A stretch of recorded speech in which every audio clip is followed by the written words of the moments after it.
Hi, Dawn Lewis here. Welcome to day 4 of this Sketch and Scraps video series.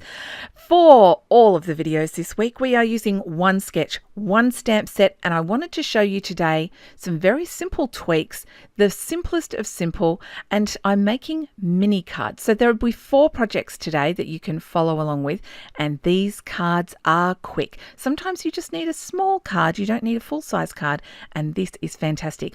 All of these cards came from a single sheet of A4 cardstock, which is pretty cool and very economical.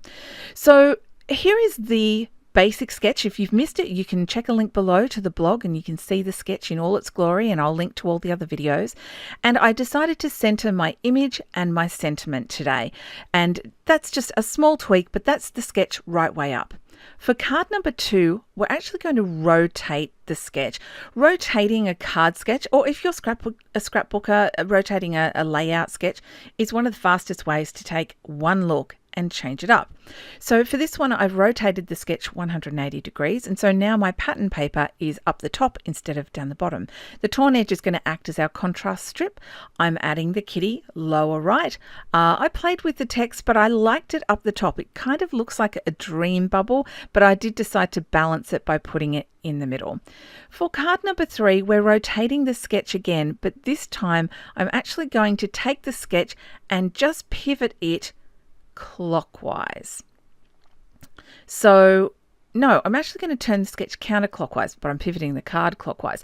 Don't get confused. It really doesn't matter. It's no big deal. But instead of essentially the pattern paper being down the bottom, I've put it over onto the right hand side. Now, if we were making a landscape card, as you can see here, this would be a direct interpretation of our card sketch.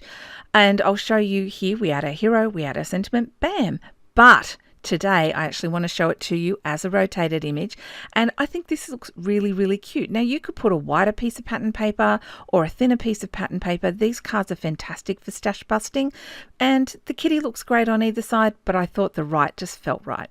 For card number 4, we're going to rotate, and this is pretty much the last option. There's 4 sides to a card. There's 4 rotations we can choose.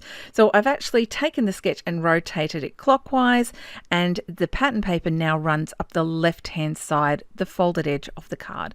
The torn edge is going to act as our contrast strip. This is a very old sheet of pattern paper, easily 14 years old, and it's great to finally be using up the last pieces of it and putting it to good use. The sentiment I've chosen to center, just because these are mini cards, there's not as much room and the longer sentiments don't look good if you shove it to one side. Centered just worked for me, but you can do whatever you like. Here is the original card that is the original sketch, and here's how it compares. The right way up, when we turn it 180 degrees, then we have everything centered there. When we turn the sketch counterclockwise once, and we have the last when we turn it clockwise. So these are the variations that you can get when you turn a sketch, and as you can see, these cards look quite different. Now, you could add a lot of embellishments and make these cards more complicated, use bigger images, all that jazz, but these cards took me less than 5 minutes each to make.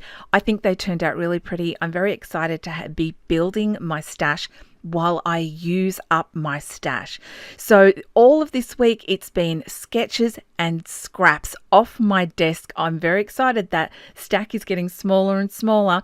I hope you're enjoying the series. I hope you're really considering using this sketch to make some quick cards. I hope you have a very crafty day, and I will see you tomorrow. Bye for now.